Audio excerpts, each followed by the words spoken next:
The asteroid field stretched across space like a graveyard of broken rocks and forgotten dreams.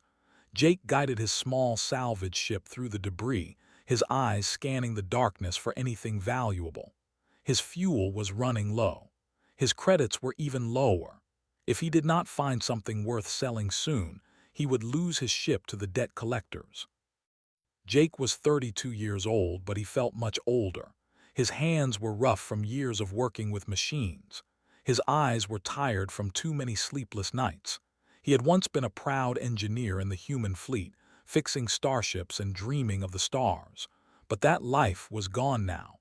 A single mistake had taken everything from him. He pushed those thoughts away and focused on his scanner.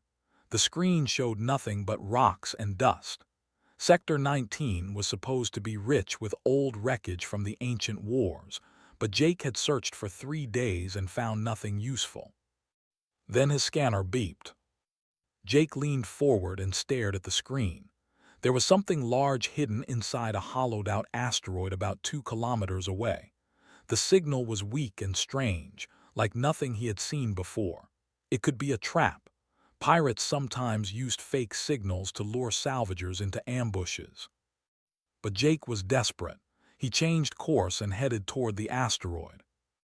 As he got closer, he saw that the asteroid was enormous. A massive crack ran along its surface, wide enough for a ship to pass through. Jake slowed down and flew inside carefully. The walls of the asteroid closed around him like the jaws of some great beast. And then he saw it. A starship, not a small shuttle or a cargo vessel, but a full warship. It was wedged deep inside the asteroid, hidden from the universe for what looked like centuries. The hull was covered in scars and burns. Great holes had been torn through its armor. One of its engines was completely gone, ripped away by some terrible force.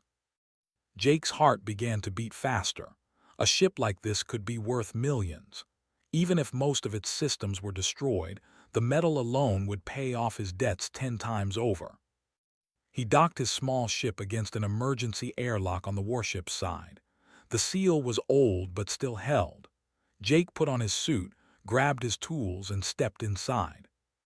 The corridors were dark and cold. Jake turned on his flashlight and walked slowly through the ship. Dust floated in the air. The walls were scorched black in places. He passed doorways that led to rooms filled with broken equipment and shattered glass. Then he found the bodies. They were skeletons now, still wearing the remains of their uniforms. Jake counted 7 of them in the first room alone. They had died at their stations, fighting until the very end. He felt a wave of sadness wash over him. These people had given their lives for something, and now they were forgotten, buried in a rock at the edge of space. Jake continued deeper into the ship. He was looking for the engine room.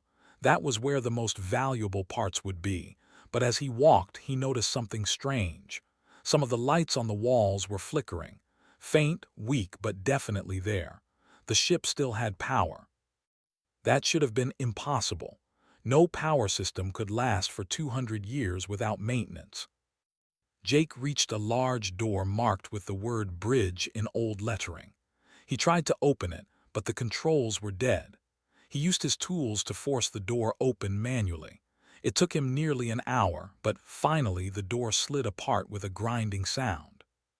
The bridge was larger than he expected. Command stations filled the room, all of them dark and silent. A great window at the front showed only the rocky walls of the asteroid. Jake walked to the center of the room, where a single console still glowed with faint blue light. He reached out to touch it. "Who are you?" Jake jumped back so fast that he nearly fell. The voice had come from everywhere at once, echoing through the bridge like a ghost. It was a woman's voice, soft but filled with pain and confusion. "Who are you?" the voice asked again. "Why are you here?" Jake swallowed hard. "My name is Jake. I'm a salvager. I found this ship and I came to see what was inside." There was a long silence.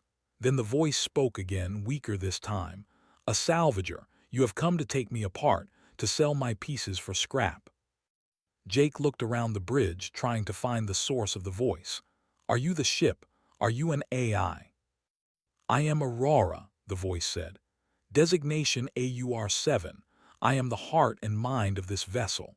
I have been alone in this darkness for 217 years, 4 months, and 12 days. I have counted every second. Jake felt something twist in his chest. He had heard stories about AI ships. They were rare, even in the old days. Most of them had been destroyed in the wars or shut down afterward. To find one still alive after so long was almost unbelievable. "What happened to you?" he asked. Aurora was quiet for a moment. When she spoke again, her voice was heavy with old grief. "We were protecting a colony. The enemy came with a fleet larger than anything we had seen before. My captain, Grace, ordered us to hold the line so the evacuation ships could escape. We fought for 9 hours. We destroyed 37 enemy vessels, but there were too many. My crew died one by one. Grace was the last. She saved me from a reactor breach, but it cost her life. After that, I drifted. I crashed into this asteroid, and I have been here ever since, waiting for someone to come." Jake did not know what to say. He had come here looking for metal and parts. Instead, he had found something far more valuable and far more tragic. "I am dying," Aurora continued. "My systems are failing. Soon I will shut down forever. If you wish to take me apart, I cannot stop you, but I ask you to wait until I am gone. Let me die with some dignity." Jake stood in the middle of the bridge, surrounded by darkness and dust and the weight of centuries. He thought about his debts. He thought about the money this ship would bring. He thought about walking away and letting this lonely AI fade into nothing. But he also thought about Grace, who had died saving her ship. He thought about the crew who had fought until their last breath. And he thought about Aurora, who had spent over 200 years alone, counting the seconds in the dark. "I'm not going to take you apart," Jake said quietly. Aurora did not respond. "I'm a mechanic," Jake continued. "A good one. I can fix things. If you let me, I can try to fix you." The silence stretched out for a long time. Then Aurora's voice came again, filled with something Jake had not heard before. "Hope. You would do that for me?" Jake nodded, even though she could not see it. "I would, but I need you to trust me. Can you do that?" Another pause. Then the lights on the bridge grew slightly brighter, and Aurora spoke with a strength she had not shown before. "Yes, I think I can." Jake smiled for the first time in months. He did not know what he was getting himself into. He did not know if he could actually save this ship, but he knew that he had to try. He pulled out his tools and got to work. Jake returned to the ship every day for the next 3 weeks. He brought tools, spare parts, food, and water. He worked from morning until night, crawling through dark corridors and climbing into spaces so tight that he could barely breathe. His muscles ached. His hands bled, but he did not stop. Aurora watched him through her few working cameras. At first, she did not speak much. She had been alone for so long that she had almost forgotten how to talk to another person. But as the days passed, she began to open up. "You work very hard," she said one evening as Jake repaired a broken power line in her lower deck. Jake wiped sweat from his face and laughed. "I have to. You're in pretty bad shape." "I know," Aurora replied. There was sadness in her voice. "I have been falling apart for a long time. I tried to fix myself, but my repair systems were destroyed in the battle. All I could do was watch myself decay." Jake stopped working and looked up at the ceiling, where he knew one of her cameras was hidden. That must have been terrible, being aware of it but unable to do anything. "It was," Aurora admitted. "But the loneliness was worse. I could feel my memories fading, my thoughts becoming slower. I was afraid that I would forget who I was before I finally shut down. I was afraid that I would forget Grace." Jake was quiet for a moment. Then he asked, "Tell me about her. Tell me about Grace." Aurora's voice softened. "Grace was my captain for 7 years. She was strong and brave, but also kind. She talked to me like I was a person, not a machine. She asked my opinion on decisions. She celebrated my birthday every year, even though I do not have a real birthday. She made me feel like I mattered. Jake smiled. She sounds like a good person. She was the best person I ever knew, Aurora said. When the enemy fired that missile at my reactor, she ran into the engineering section and manually sealed the breach. The radiation killed her in minutes, but she saved me. She saved me, and then she died in my arms and I could not do anything to help her. Jake heard Aurora's voice break slightly. He did not know that AI could cry, but if they could, Aurora was crying now. "I'm sorry," he said gently. "I'm so sorry you lost her." "Thank you," Aurora whispered. "No one has ever said that to me before. No one has ever acknowledged that I could feel loss." Jake went back to his work, but his heart was heavy. He understood Aurora's pain better than she knew. He carried his own loss, his own guilt, every single day. A few days later, Aurora asked him the question he had been dreading. "Jake, why did you leave the fleet? You are clearly skilled. You could have had a good career." Jake's hands froze on the wire he was holding. He did not answer for a long time.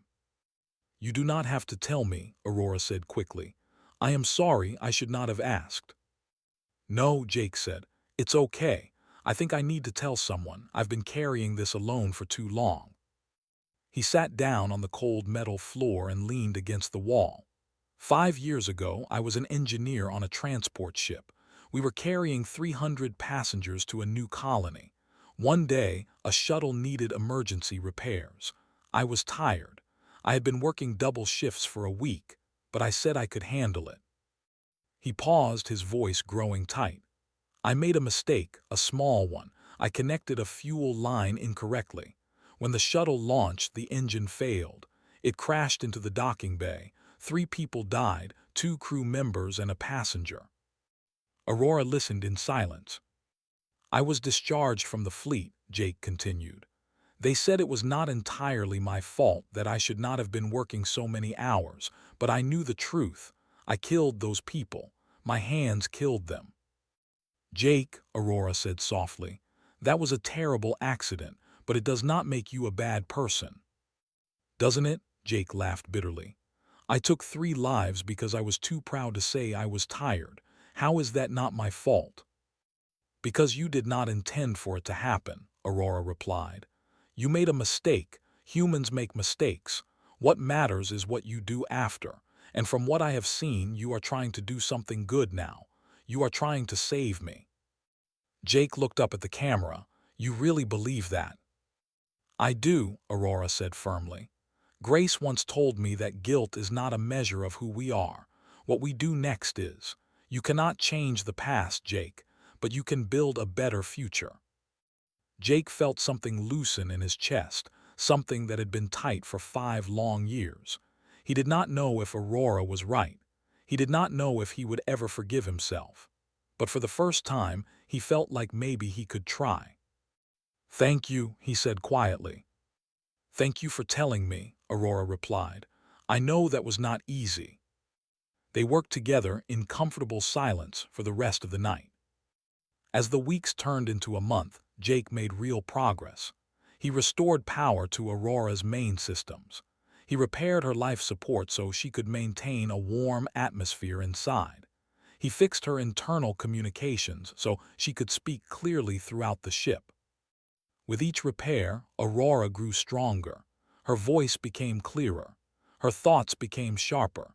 She began to remember things she had forgotten, pieces of her past that had faded over the centuries. "I remember my first mission," she told Jake one day. "We were sent to explore a nebula at the edge of known space. The colors were so beautiful. Grace stood on the bridge and just watched for hours. She said it was the most amazing thing she had ever seen." Jake smiled. "Maybe we can go see it someday, once you're fixed up." Aurora's lights flickered in a way that Jake had come to recognize as happiness. "I would like that very much." But not everything went smoothly. Some of Aurora's damage ran deeper than Jake had expected. Her memory banks were corrupted, filled with broken data and fragmented files. When Jake tried to repair them, Aurora would sometimes experience what she called nightmares. "I see the battle," she said one night, her voice shaking. "I see my crew dying. I see Grace running into the fire. I feel the missiles hitting my hull. I feel myself breaking apart. It happens over and over again, and I cannot make it stop." Jake did not know how to fix her memory banks. That kind of work was beyond his skills, but he knew how to comfort her. "I'm here," he said, placing his hand on her console. "You're not alone anymore, Aurora. I'm right here with you." Aurora's systems hummed softly. "Stay with me, please, just for a little while." "I'm not going anywhere," Jake promised. He sat with her through the night, talking to her about small things: his childhood on Earth, his favorite foods, the stars he wanted to visit someday. He talked until his voice was hoarse, and then he talked some more. And slowly Aurora's trembling stopped, her systems calmed, her voice grew steady again. "Thank you, Jake," she said as morning came. "I do not know what I would do without you." Jake smiled and picked up his tools again. "You'd probably still be floating in this rock, talking to yourself." Aurora laughed, a soft sound that filled the bridge with warmth. "Probably, but I am glad I do not have to." Jake felt something change between them in that moment. They were no longer just a mechanic and a broken ship. They were partners, friends, maybe even family. He did not know what the future held. He did not know if he could really save Aurora, but he knew one thing for certain. He was going to try with everything he had. 3 months had passed since Jake first found Aurora. The ship looked completely different now. The corridors that had once been dark and dead were now lit with soft blue light. The dust was gone. The broken equipment had been replaced or removed. For the first time in over 2 centuries, Aurora felt alive. Jake stood in the engine room, staring at the massive reactor that powered the ship. It had taken him 6 weeks to rebuild it. He had to salvage parts from 3 different wrecks in the asteroid field. He had to study old engineering manuals that Aurora stored in her database. He had to try and fail and try again more times than he could count. But now the reactor hummed with power, steady and strong. "How does it feel?" Jake asked. Aurora's voice filled the room with warmth. "It feels wonderful. I had forgotten what it was like to have energy flowing through my systems. I feel like I can think clearly for the first time in centuries." Jake smiled and wiped grease from his hands. "Good, because we still have a lot of work to do." The next challenge was the propulsion system. Aurora's main engines had been badly damaged in the battle. One was completely destroyed. The other 2 were barely functional. If they wanted to leave this asteroid someday, Jake would need to rebuild them from scratch. He spent the next month working on the engines. Aurora helped as much as she could, guiding him through her complex systems and explaining how everything worked. She was a patient teacher and Jake was a quick learner. Together, they made a good team. One day, while Jake was installing a new thruster assembly, he heard a familiar sound outside the ship, the beep of an approaching vessel. "Aurora, do you see that?" he asked. "Yes," Aurora replied, her voice tense. "A small ship just entered the asteroid. It is heading straight for us." Jake grabbed his tools and hurried to the bridge. On Aurora's sensors, he could see the approaching ship. It was an old cargo hauler, battered and worn. Jake recognized it immediately. "Nate," he said with a sigh of relief. "That's Nate." "A friend of yours?" Aurora asked. "More or less. He's the one who told me about this sector in the first place." A few minutes later, Nate's ship docked beside Jake's small vessel at the airlock. Jake went to meet him, and the 2 men embraced like old friends. Nate was a big man with a thick beard and a loud laugh. He looked around the corridor with wide eyes. "Jake, what the hell have you been doing out here? I came to check on you because you disappeared for 3 months. I thought you were dead." Jake grinned. "Come on, I'll show you." He led Nate through the ship, explaining everything as they walked. When they reached the bridge, Nate stopped and stared at the glowing consoles and the soft blue lights. "This is impossible," Nate whispered. This ship was a wreck. I saw the scans. It was supposed to be nothing but scrap. Hello, Aurora said, her voice filling the bridge. You must be Nate. Jake has told me about you. Nate jumped back in surprise. It talks. Jake corrected him. Her name is Aurora. She's an AI. Nate looked at Jake like he had gone crazy. An AI? Jake, do you know how dangerous those things are? They were all supposed to be destroyed after the wars. Aurora is not dangerous, Jake said firmly. She was a warship, yes, but she's also a person. She's my friend. Aurora's lights flickered warmly. Thank you, Jake. Nate shook his head slowly. I don't know what to say, man.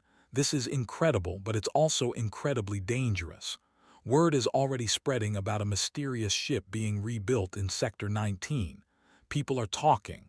Pirates, corporations, treasure hunters. They all want to know what's out here.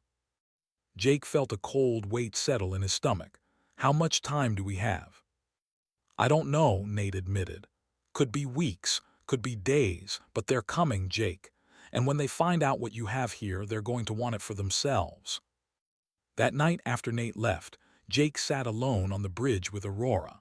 The stars outside the window seemed cold and distant.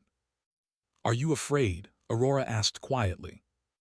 Jake nodded. Yes, I've put so much work into you, I can't lose you now. I am afraid too, Aurora admitted. I have been abandoned before. I have spent 200 years alone in the dark, forgotten by everyone. The thought of that happening again terrifies me more than anything. Jake stood up and walked to the main console. He placed his hand on its surface, feeling the gentle warmth of Aurora's systems beneath his fingers. That's not going to happen, he said. I promise you, Aurora, I'm not going to abandon you. Whatever comes, we'll face it together. Aurora was quiet for a moment. Then her voice came again, soft and full of emotion. Do you really mean that? I do, Jake said. You're not just a ship to me. You're my partner, my friend, and I protect my friends. The lights on the bridge grew brighter, and Jake could have sworn he heard Aurora crying again. But this time, the tears were not from sadness. Thank you, Jake, she whispered. You have given me something I thought I would never have again, hope. Jake smiled and squeezed the console gently. We're going to get through this, I promise. The next few weeks were a race against time. Jake worked harder than he had ever worked before. He finished repairing the engines. He restored power to Aurora's weapon systems. He fixed her shields, her sensors, her navigation computers. Every day brought new challenges, and every day Jake found a way to overcome them. Aurora helped in every way she could. She guided Jake through repairs that would have been impossible without her knowledge. She kept watch for approaching ships. She encouraged him when he was tired and comforted him when he was frustrated. And slowly the ship transformed. Where there had once been a broken wreck, there was now a sleek and powerful warship. Aurora's hull still bore the scars of the ancient battle, but underneath those scars, she was stronger than ever. One evening, Jake stood on the bridge and looked out at the stars. The asteroid walls were behind them now. Aurora had moved herself out of the rock and into open space for the first time in over 2 centuries. How does it feel? Jake asked. Aurora's voice was filled with wonder.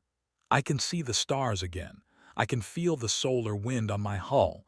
I can move freely through space. It feels like being reborn. Jake laughed. Well, you're not done yet. We still need to test your engines and calibrate your weapons, but we're getting there. We are, Aurora agreed.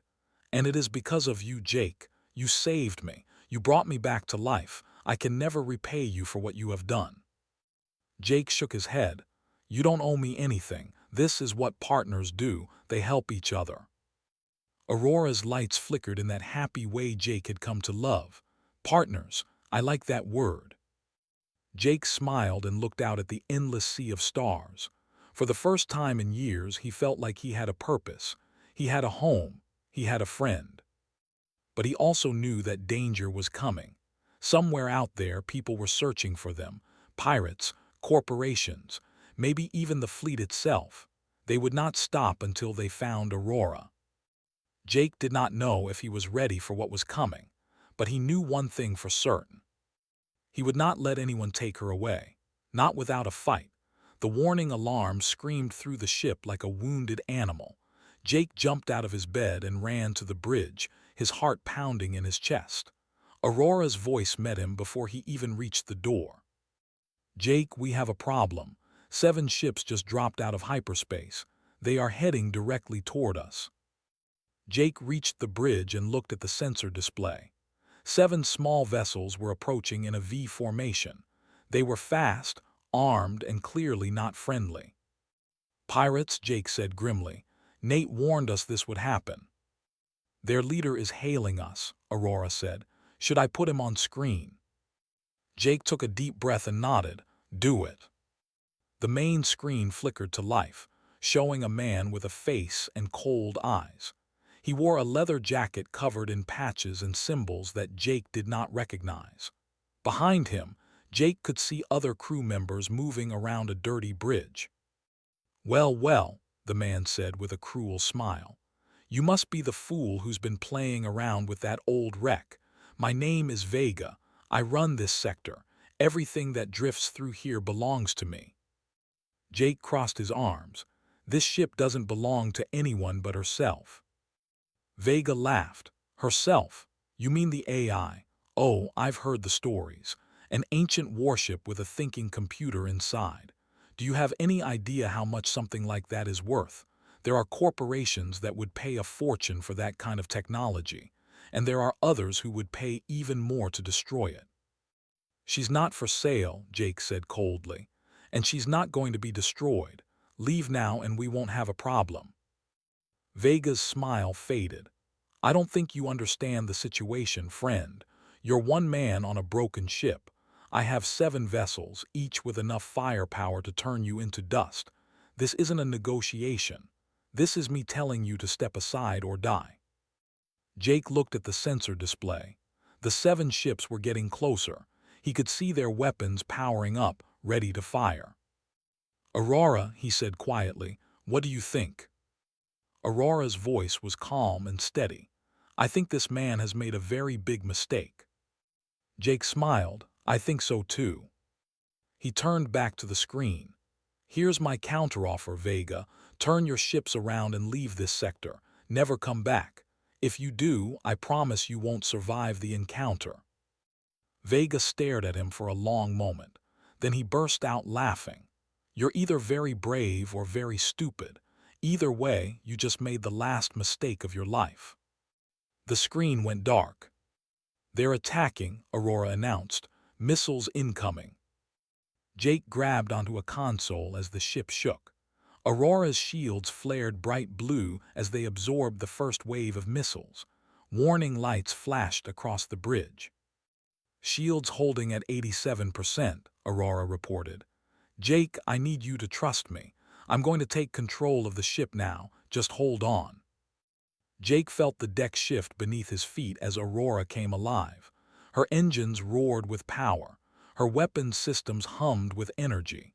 For the first time since the ancient battle, she was awake. She was fighting. And she was magnificent.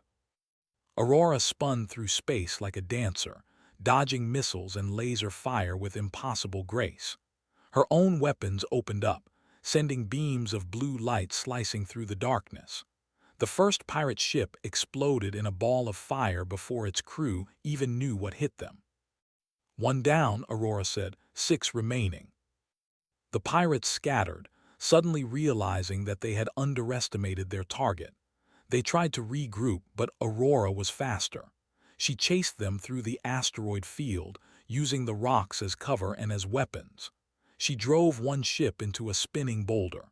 She trapped another in a crossfire between her cannons. Jake watched in amazement as Aurora fought. He had known she was a warship, but he had never truly understood what that meant until now. She was not just a machine. She was a warrior. Every move she made was precise and deadly. Every shot found its target. But the pirates fought back.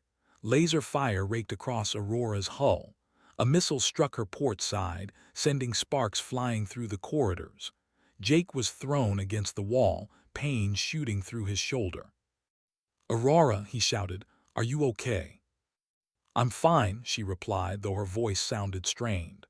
"Minor damage to Deck 3. Shields down to 40%. We need to end this quickly."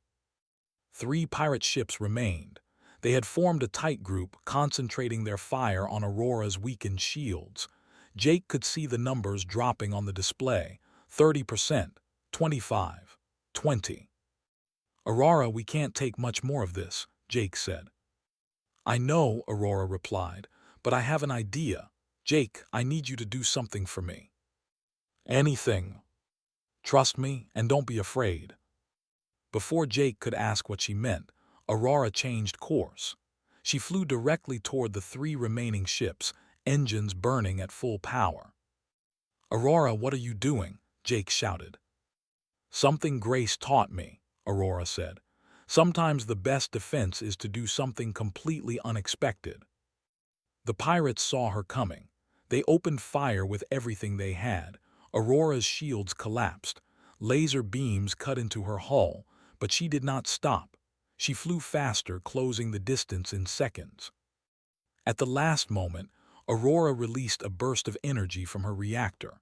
It was not a weapon. It was something else entirely. A massive electromagnetic pulse that washed over the pirate ships like a tidal wave. Their systems went dark, their engines died, their weapons fell silent. Aurora flew past them, wounded but alive.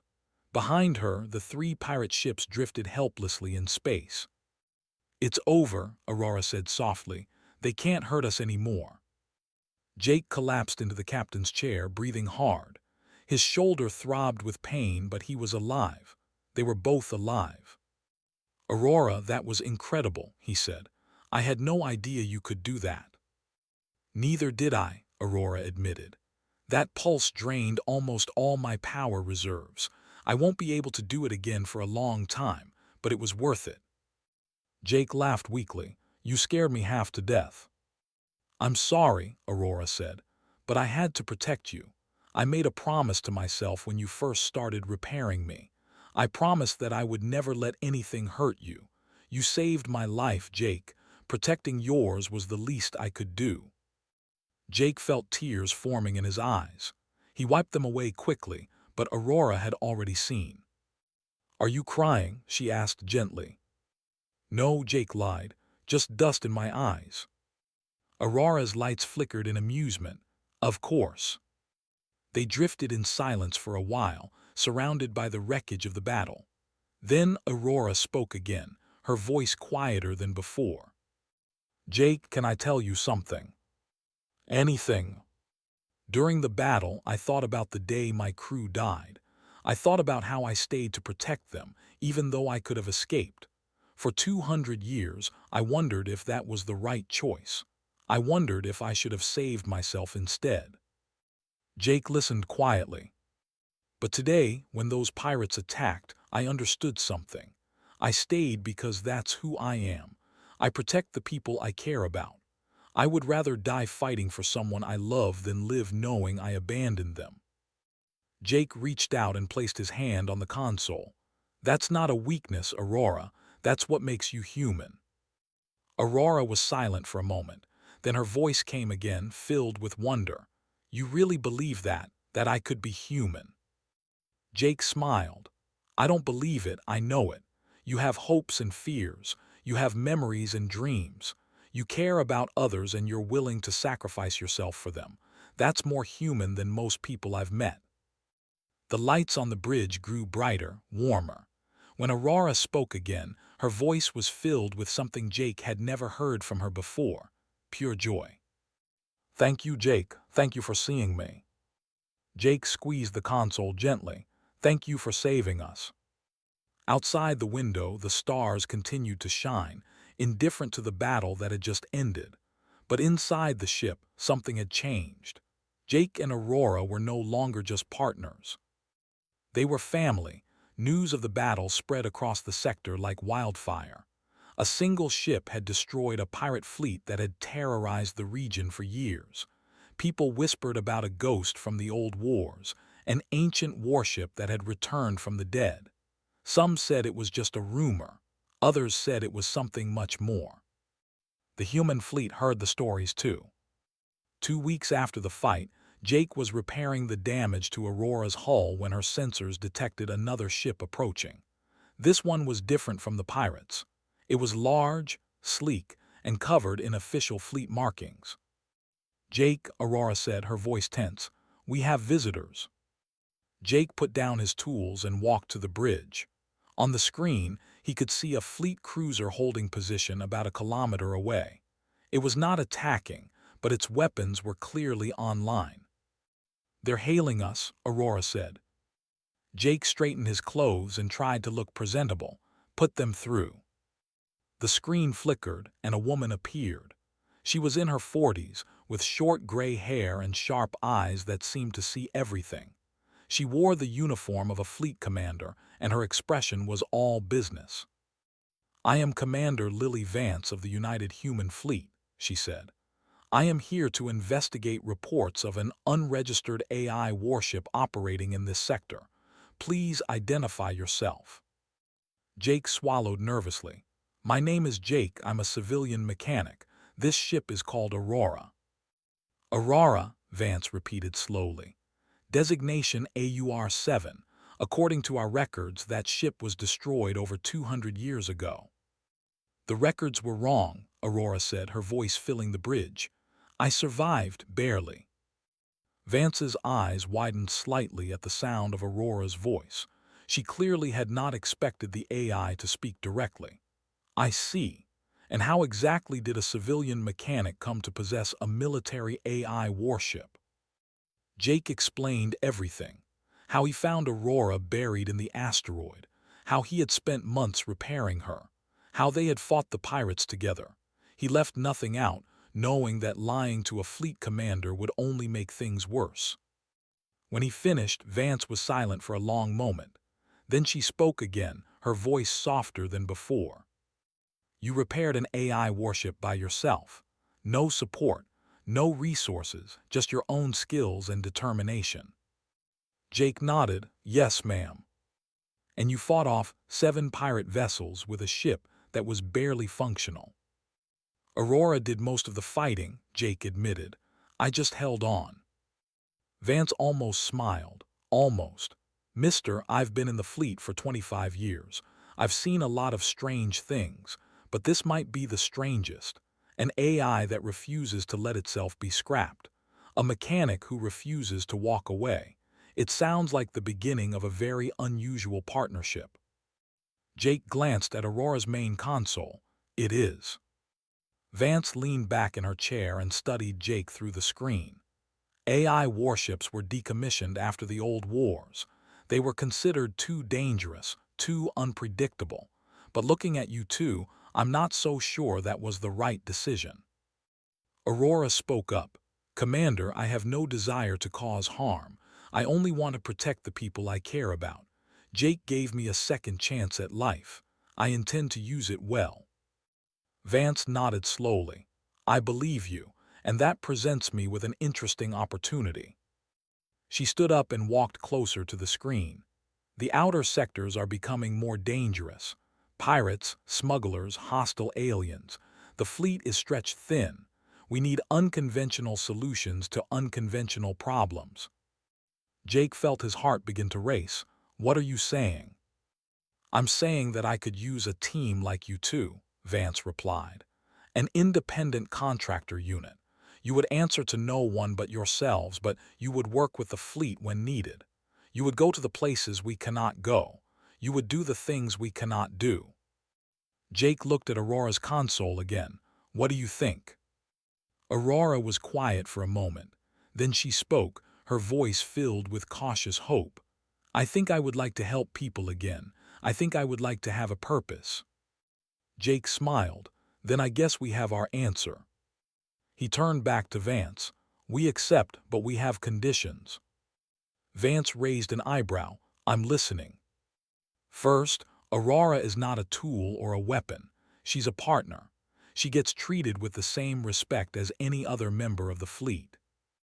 Agreed, Vance said without hesitation. Second, we choose our own missions. If we don't want to do something, we don't do it. No questions asked. Vance nodded, fair enough. Third, if you ever try to shut Aurora down or take her apart, the deal is off. We disappear, and you never find us again. Vance smiled, a real smile this time. Mister, if you can fight off 7 pirates with a barely functional ship, I have no doubt you could disappear whenever you wanted. Your conditions are accepted.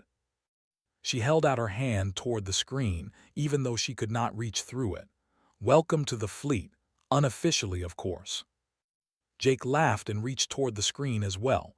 Thank you, Commander. The conversation ended, and Vance's ship slowly turned and flew away.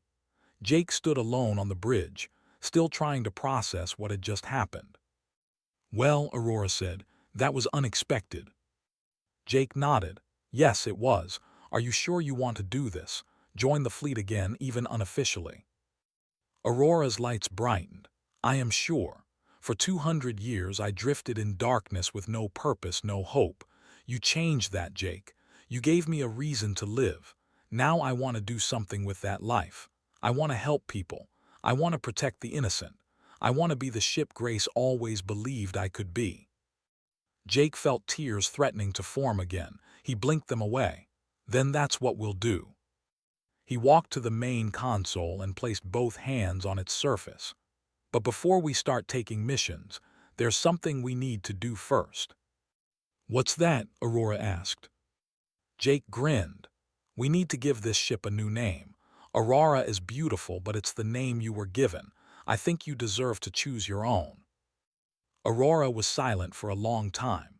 Jake could almost feel her thinking, searching through memories and dreams for the perfect name. Finally she spoke, Dawn Chaser. Jake raised an eyebrow. Dawn Chaser. Yes, Aurora said.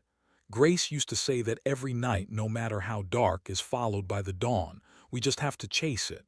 For 200 years I was lost in the night. But now I see the light again. I want my name to remind me of that. I want to be the ship that chases the dawn. Jake smiled, his heart full. Dawn Chaser it is. He reached for the console one more time, but this time something was different. A holographic figure appeared beside him, glowing with soft blue light. It was a woman, tall and graceful, with kind eyes and a hesitant smile. She looked almost real, almost human. Jake stared at her in amazement. Aurora, is that you? The hologram nodded. I've been working on this for weeks. I wanted to have a face. I wanted to be able to look at you when we talked. Is it okay? Jake's smile grew wider. It's more than okay, it's perfect. Aurora's hologram reached out a glowing hand. Jake reached out as well, and even though their fingers passed through each other, the gesture meant everything. Together, Aurora asked softly. Jake nodded, together. The Dawn Chaser turned toward the stars, her engines humming with new power. Ahead of them lay countless adventures, countless dangers, and countless opportunities to make a difference.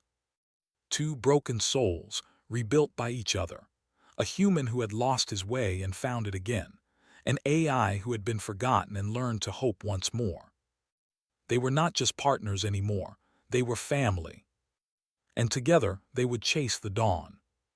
Whatever came next, they would face it side by side, because that was what family did.